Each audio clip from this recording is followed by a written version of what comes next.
યોગ્ય સમયે પાર્વતી પાસે એમણે આ કથા કહી. આ જ કથા શિવ પાસેથી કાગભૂષુંડીને મળી, એણે ગરુડને સંભળાવી. આ જ રામકથા પછી યાજ્ઞવલ્કને મળી, યાજ્ઞવલ્કે ભરદ્વાજજીને સંભળાવી. એ જ કથા ગોસ્વામી તુલસીદાસજી પાસે આવી, એણે પોતાના ગુરુ પાસેથી સાંભળી. ગુરુએ વારંવાર કહ્યું, પણ બહુ સમજાયા પછી એને થયું કે હું આને ભાષાબદ્ધ કરું, અને તુલસીદાસજી આ કથાનું સર્જન કર્યું 1631ની રામનવમી.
તુલસીદાસજીએ ગુરુની કૃપાથી આ રામકથાનું સંકલન કર્યું. મૂળ તો શિવજીએ રચના કરેલી, પોતાના હૃદયમાં રાખેલી, અને કાલક્રમે ગોસ્વામીજીએ ગુરુ પાસેથી આ કથા સાંભળી અને એને લોકબોલીમાં આ શાસ્ત્રને ઉતાર્યું.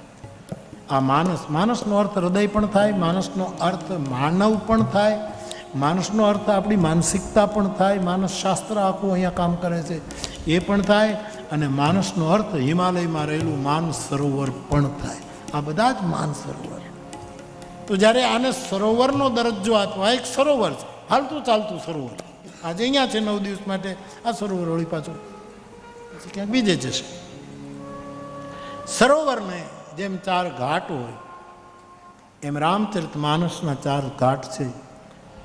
સંતો કહે છે જ્ઞાન ઘાટ ઉપર શિવજી પાર્વતીને જ્ઞાનપરક કથા સમજાવે છે, રામકથા.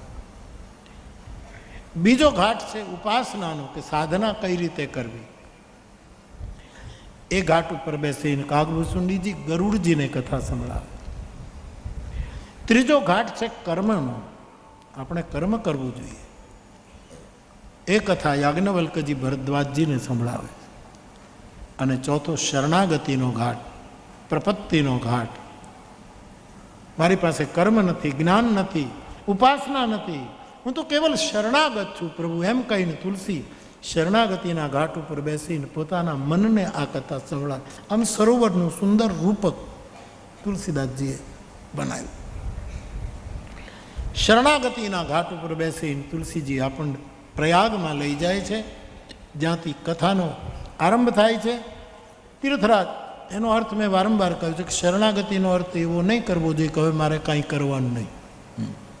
હનુમાનજીને તેલને સિંદૂર ચડાવીને ટિકિટ લેવી પડે તો જ લોટરી લાગવી એટલે લાગે. એમ શરણાગતિનો અર્થ પરિપૂર્ણ શરણાગતિ હોય તો કંઈ ન કરવું પડે એ હું સ્વીકારું, પણ આપણી એટલી પરિપૂર્ણ શરણાગતિ ક્યાં હોય? ક્યાં હોય? વર્ષોથી કેટલાય માણસો કેટલાયના શરણાગત હોય છે. એ લોકો જ્યારે જ્યારે આપણને સમાચાર મળે, મને પૂછે કે બાપુ હવે અમારું મન છે ને, અમે ફલાણી જગ્યાએ જઈએ. મેં કીધું તમે જાઓ જ, તમે જાઓ, જ્યાં તમને ફાયદો થાય, જ્યાં તમને સારું લાગે, જ્યાં તમારો હૃદયનો વિકાસ થાય, જ્યાં તમારું ભજન વધે ત્યાં જાઓ. આવો મારા પણ અનુભવ છે સાહેબ. આપણી એક નિષ્ઠા ક્યાં હોય છે આપણી? એટલા માટે ઘણી કથાઓથી શરૂ કર્યું છે કે ભાઈ આ વસ્તુ યાદ રાખજો, કથા પૂરી થાય એટલે ભરોસો દ્રઢ ઈન ચરણની કે. આ આશ્રયનું જે પદ શ્રીમન મહાપ્રભુજી માટે, વલ્લભાચાર્ય ભગવાન માટે સુરદાસજીએ ગાયું. આપણને પ્રતિષ્ઠા મળે એટલે આપણે ક્યાં ક્યાં આપણે ભટકતા હોઈએ છીએ, ક્યાં ક્યાં ભટકતા હોઈએ. આપણા મહાપુરુષો દ્રષ્ટાંત આપે છે કે ભાઈ 20 વીઘાનું ખેતર હોય અને પાણીનો કૂવો કરવો હોય તો 20 વીઘાના ખેતરમાં 5-5 ફૂટના તમે 50 ખાડા કરો તો પાણી ન નીકળે. પણ એક જ જગ્યાએ જે 50માં 5-5 ફૂટ તમે કર્યું એ એક જ જગ્યાએ જો ખાડો કર્યો હોય તો પાણી નીકળે. એમ મારી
પ્રયાગો નથી રચાતા. કોઈ આ પ્રયોગ કરે છે, કોઈ આ થવા જોઈએ. કોઈ શિબિર કરે છે, કોઈ ધ્યાન શિબિર કરે છે, કોઈ આધ્યાત્મિક શિબિર, આ બધું થવું જોઈએ. આ પ્રયોગો થાય પણ પ્રયાગ સમન્વય નથી સધાતો, સંગમ નથી થતો, સંકલન નથી થતું, એકાબીજા પરસ્પર મળી શકતા નથી. એનો પ્રયોગ સફળ જશે. જે પ્રયોગ નવા નવા કરશે પણ રચના પ્રયાગની કરશે, જ્યાં સમન્વય હશે. એટલે તુલસીદાસજી આપણને પ્રયાગ લઈ જાય છે. ભરદ્વાજ નામના ઋષિ ત્યાં રહે, એનો પ્રયોગ સફળ જશે. જે પ્રયોગ નવા નવા કરશે પણ રચના પ્રયાગની કરશે, જ્યાં સમન્વય હશે. એટલે તુલસીદાસજી આપણને પ્રયાગ લઈ જાય છે. ભરદ્વાજ નામના ઋષિ ત્યાં રહે છે, જે વાલ્મીકીજીના શિષ્ય છે. ભરદ્વાજ 1 મહિનો પ્રતિવર્ષ, પ્રતિ સંવત મકર સ્નાન, માઘ સ્નાન માટે કલ્પવાસમાં લોકો આવે. એમાં દેવતાઓ આવે, અસુરો આવે, બધા જ આવે, કિન્નરો આવે, આખો અખાડો આવે. બધા ત્રિવેણીમાં સ્નાન કરે, મહાદેવ ભગવાનની પૂજા કરે, અક્ષય વટની પરિક્રમા કરે. આ એનો બધોનો ક્રમ. એક વખત આવો કુંભ ભરાયો પ્રયાગમાં. તુલસીદાસજી કહે છે, બધા મહાત્માઓ બધા વિદાય લેવા લાગ્યા. ભરદ્વાજજીના આશ્રમમાં બધા ઉતરેલા અને બધા મહિનાનું અનુષ્ઠાન કરી જપ તપ સાધના કરીને બધાએ વિદાય લીધી. એમાં યાજ્ઞવલ્ક નામના મહાપુરુષ, જે પરમ વિવેકી છે, એમણે ભરદ્વાજજી પાસે વિદાય માંગી કે મહારાજ હવે હું પણ જાઉં. ત્યારે ભરદ્વાજજી એના ચરણ પકડી લીધા કે મહારાજ આપને, હું ગઈ કથામાં કહેતો હતો કે રામચરિત માનસના 4 વક્તાઓ હંસ નથી, પરમહંસ છે. શિવજી તો પરમહંસ છે જ, એના જેવો કોણ પરમહંસ? હંસના રૂપમાં તો કાગભૂષુંડીજીની પાસે કથા સાંભળવા જાય છે. હંસનું રૂપ લે, સ્વયં પરમહંસ, પણ હંસનું રૂપ લઈને તબ કછુકાલ મરા રતન શોભત ભયું મરા લીયું. આનો આખો કૈલાસ હંસ છે. એ કૈલાસ હંસ ઉપર મારો પરમહંસ બેઠો છે. શિખર કૈલાસ કે ઉપર કલ્પતર वो की छाया में रमे नित संग गिरिजा के रमण धर हो तो ऐसा. तो शंकर परमहंस. પાર્વતીને કથા. યાજ્ઞવલ્ક પરમ વિવેકી. હંસનું લક્ષણ છે વિવેક. ક્ષીર નીર જુદા કરે એ વિવેક. પણ ભરદ્વાજ યાજ્ઞવલ્ક એવા પરમ વિવેકી, એનું સિદ્ધ થાય એ પરમહંસ છે. ભરદ્વાજજીને કથા છે. કાગભૂષુંડી માટે તો સવાલ શરીર કાગડાનું, બાકી પરમહંસની આત્મા ઉતર્યો છે સાહેબ કાગભૂષુંડી. જ્યાં મોટા મોટા મહાત્માઓ હંસના રૂપ લઈને એની કથાઓ સાંભળે છે, એ પણ પરમ. અને કલિપાવના અવતાર તુલસીદાસજી, એ પણ રામચરિત માનસના આમાં. ટાગોર પણ એમ કહે છે કે ઘણા દેવતાઓમાંથી મનુષ્ય થયા, પણ તુલસીએ ગજબ કર્યો. મનુષ્યના રૂપમાં રામને અવતાર આપીને પરમ તત્વના પદે પહોંચાડી દીધો. આ જે રામ તત્વ છે, પરમ તુલસી પરમહંસ છે. એટલે રામાયણના વક્તાઓ હંસ નથી, પરમહંસ છે. કેટલી મોટી વાત છે. 4 ઘાટ ઉપર એક એક પરમહંસ બેઠો. જાગ બાલિક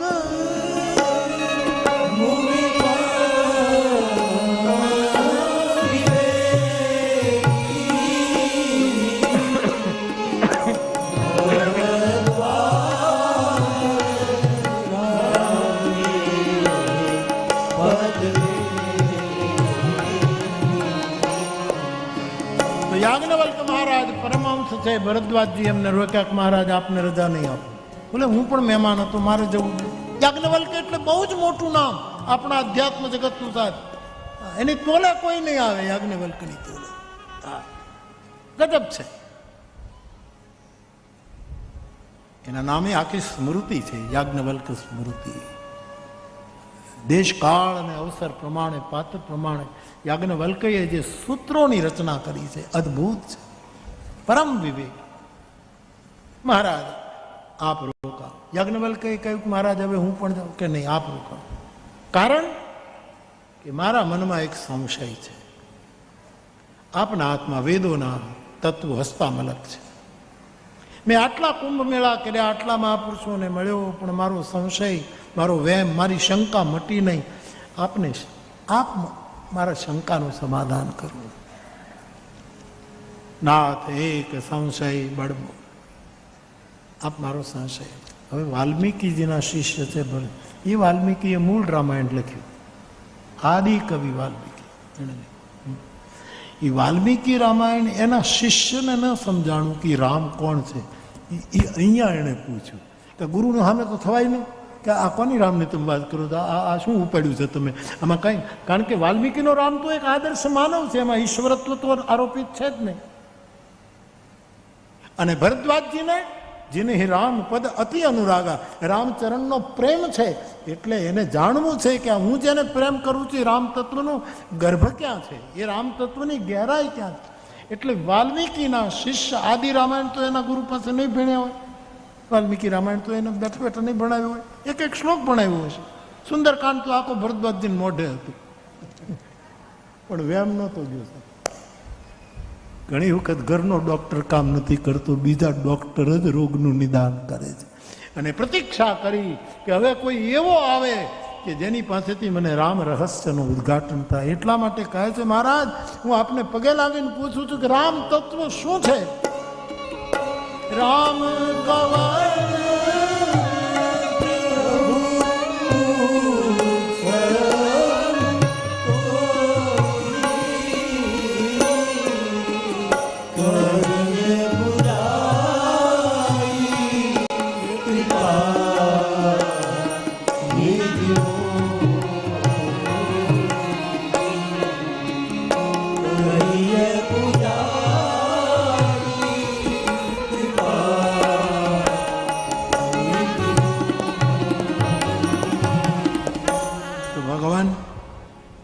રામ તત્વ શું છે? વેદ પુરાણ અને ઉપનિષદ જેના નામનો ગુંજારવ કરે છે. ભગવાન શંકર અવિનાશી છે મહારાજ. વિનાશી જેનું મોત હોય એ તો રામ રામ બોલે સમજાય, પણ અવિનાશી શિવ, અને એ પણ સંતત જપત સંભો અવિનાશી, નિરંતર રામ મંત્રનો જપ કરે. તો એ રામ છે કોણ? એક રામ તો અયોધ્યાના પુત્ર, દશરથજીના પુત્ર, એ તો મારા ગુરુએ લખ્યું, એ મેં વાંચ્યું, શીખ્યું, એની પાસે બેઠો બેઠો મને બધું ભણાવ્યું. એને એના લગ્ન થયા જનકપુરીમાં, એ મારા ગુરુએ લખ્યું. અને મારા ગુરુએ એમ લખ્યું કે સીતાનું અપહરણ થઈ ગયું, પછી રામને ગુસ્સો આવી ગયો અને રાવણને મારી નાખ્યો, એમ પણ લખ્યું. આ બધું જ હું ભણ્યો છું ગુરુની પાસે બેઠો બેઠો, પણ મને નક્કી નથી થતું કે પ્રભુ સોઈ રામ કી અપર કો. ક્યારેક ક્યારેક મૂળ વસ્તુને પામવા માટે વાલ્મીકીજી તો બધું જ કહી શકે, પણ એને પોતાને તુલસીદાસજી થવું હતું. વાલ્મીકીજીને કલી કુટીલ જીવ નિસ્તારહિત વાલ્મીકી તુલસી ભયો, એને તુલસી થવું હતું, એને રામચરિતમાનસની રચના કરવી હતી. અને એટલા માટે ભરદ્વાજજી આમ ગણો તો પોતાના મૂળ ગુરુને જ પૂછે છે, પણ તુલસીના રૂપમાં એના ગુરુ આવ્યા છે. પરકાયા પ્રવેશ ભારતનું એક વિજ્ઞાન છે સાહેબ. અહીંયા કયો આત્મા કઈ કાયામાં આવીને બેસે એ ખબર પડતો નથી. કયો પંખી કયા માળામાં જઈને બેસી જાય, ઈંડા સેવી નાખે એ ખબર પડતી નથી. એવું આપણું અધ્યાત્મ જગત છે. તો મહારાજ મને બતાવો, દશરથના દીકરા એ રામનું નામ શિવજી લે છે કે પછી શિવ જપે એ રામ કોઈ બીજું? તો આજે ક્યાં નક્કી થાય છે? ઘણા લોકો નથી કહેતા કે રામ તો એ રાજાના દીકરા હતા, મોટા માણસ હતા, એ બ્રહ્મ નહોતા. મને તો રાજી જ હતા, મોટા માણસ તરીકે સ્વીકાર તો કર્યો કે રામ મોટા માણસ હતા. એટલું જ નક્કી થયું કે મારા જેવો નાનો નહોતો, એટલું તો એને કબૂલ કર્યું કે હું તો હાવ મઠ્યું છું, હાવ રામ મોટો છે, રામ મહાન છે, રામ પરમ છે, એટલી કબૂલાત તો થઈ. અને કરુણા એ છે કે જેના આપણા દેશમાં રામ નામ છે એ લોકો રામની નિંદા કરે છે. ત્યારે આપણને દયા આવે એ સિવાય બીજું કાંઈ છે. જેના નામ રામના ઉપરથી છે, એની ફૈબાએ રામના ઉપરથી નામ પાડ્યું, જેણે પાડ્યું હોય, મેં તો નહોતું પાડ્યું. તો રામ તત્વ શું છે આવો પ્રશ્ન આવ્યો છે. અને સાહેબ સાંભળતાની સાથે યાજ્ઞવલ્ક મહારાજને બહુ પ્રસન્નતા થઈ, બહુ રાજી થયા કે આવો પ્રશ્ન મને પૂછો છે, તમારા જેવો શ્રોતા મને મળે તો હું રોકાઈ જઈશ, મારે બીજું કાંઈ કામ નથી. હા, હું આપની પાસે રામ રહસ્યની કથા ખોલી. જાગવલ્લભ મહારાજ પ્રસન્ન થયા, મુસ્કુરાહટ આવી. તુલસીદાસજીએ જોઈને લખી નાખ્યું,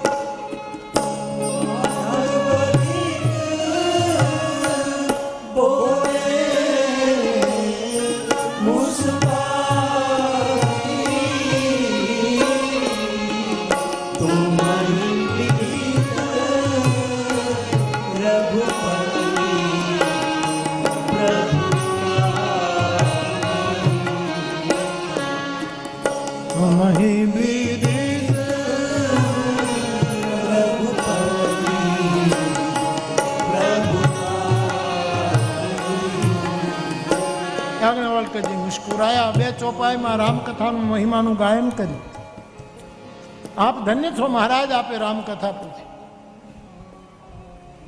આમ તો કથા કોની પાસે કહેવાય? એમાં દેશ જોવો પડે કે આ સ્થાન બરાબર છે.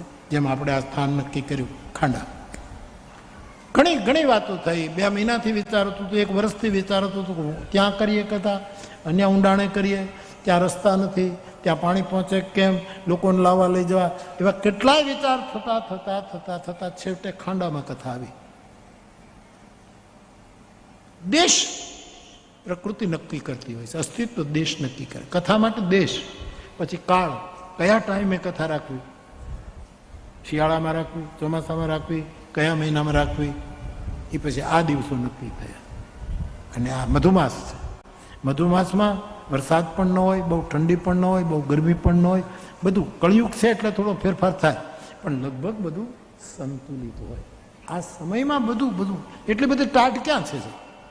એટલી બધી ઠંડી નથી કઈ, એટલી બધી ગરમી ક્યાં છે?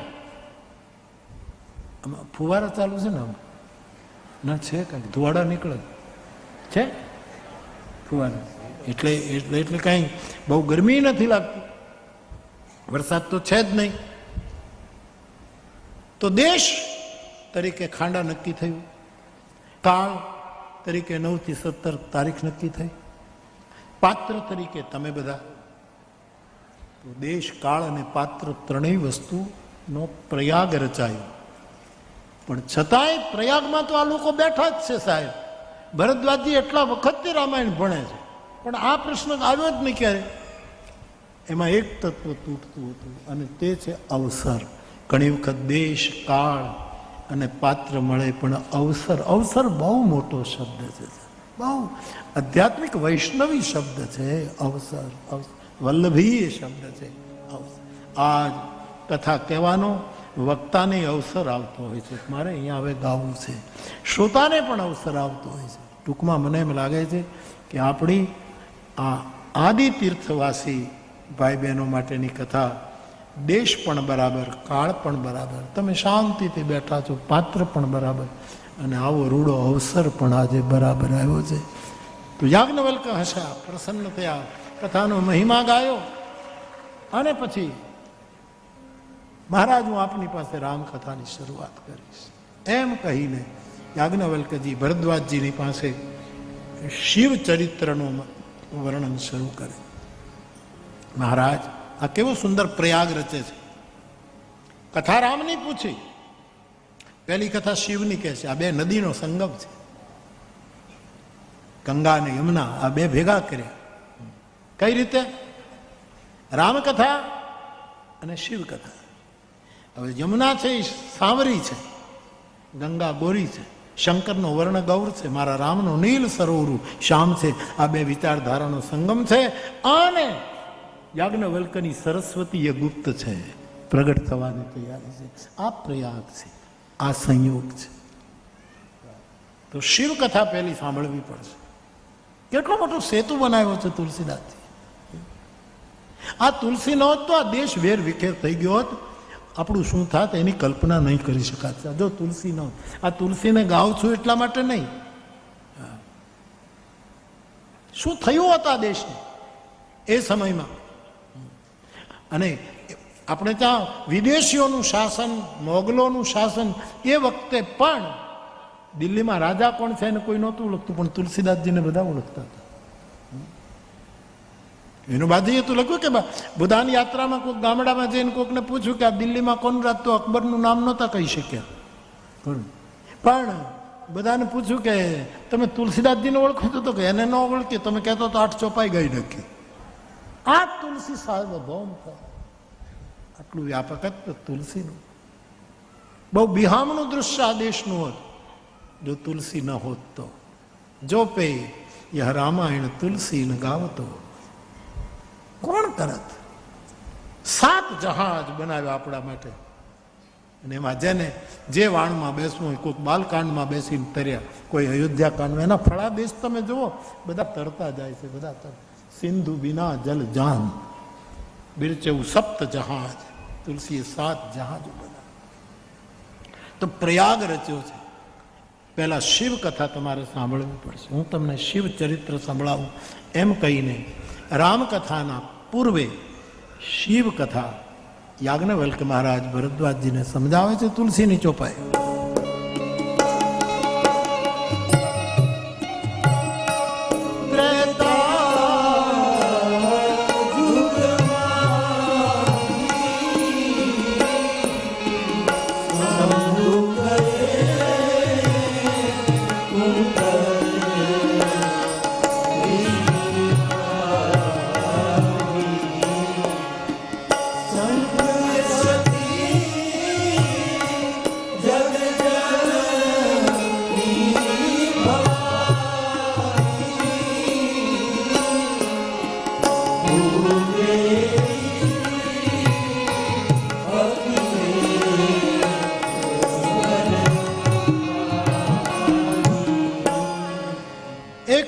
હે ભરદ્વાજજી, ત્રેતા યુગમાં ભગવાન શિવ પોતાના ધર્મપત્ની સતીને લઈને કુંભજ ઋષિના આશ્રમે કથા સાંભળવા માટે ગયા. ત્યાંથી કથાનો આરંભ થાય છે. અને હવે શિવ કથા યાજ્ઞવલ્ક્ય ભરદ્વાજજીને સંભળાવે એ કથા આપણે કાલે કહીશું. ભગવાન શિવનો લગ્ન, એનો વિવાહ, લગ્નની બધી કથા ટૂંકમાં આપણે કાલે કરીશું. આજની કથાને અહીંયા વિરામ આપું એના પહેલા દ્રઢયેન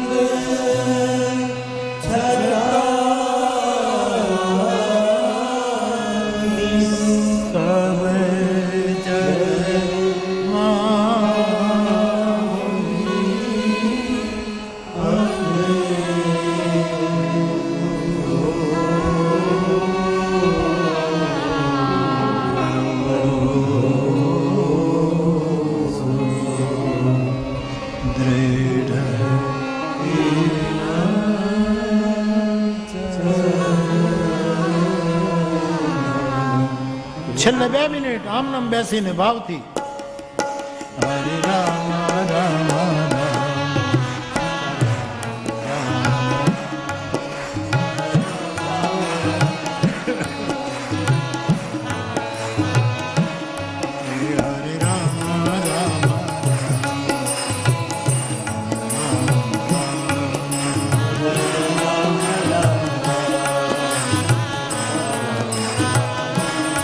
Hare Rama Rama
Krishna Krishna Hare Hare Hare Ram हरे राम राम राम हरे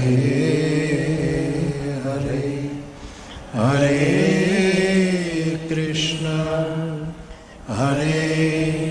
कृष्ण कृष्ण कृष्ण हरे हरे हरे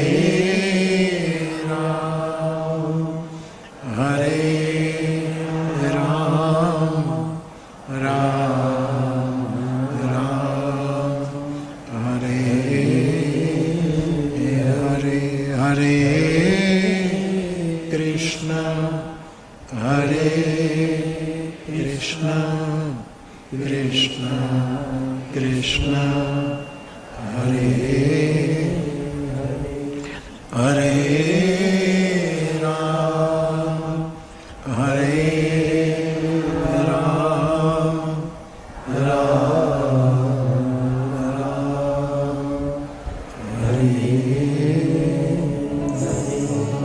पवन तनय संकट हरण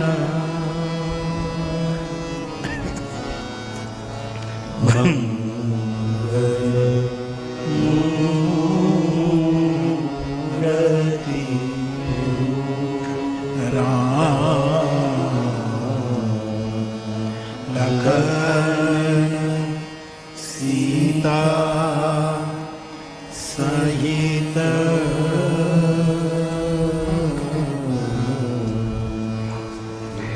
हृदय बसहु सूर बोलिए हनुमान जी महाराज प्रिय। तो बाप બે સૂચના, એક સૂચના તો આપ બધા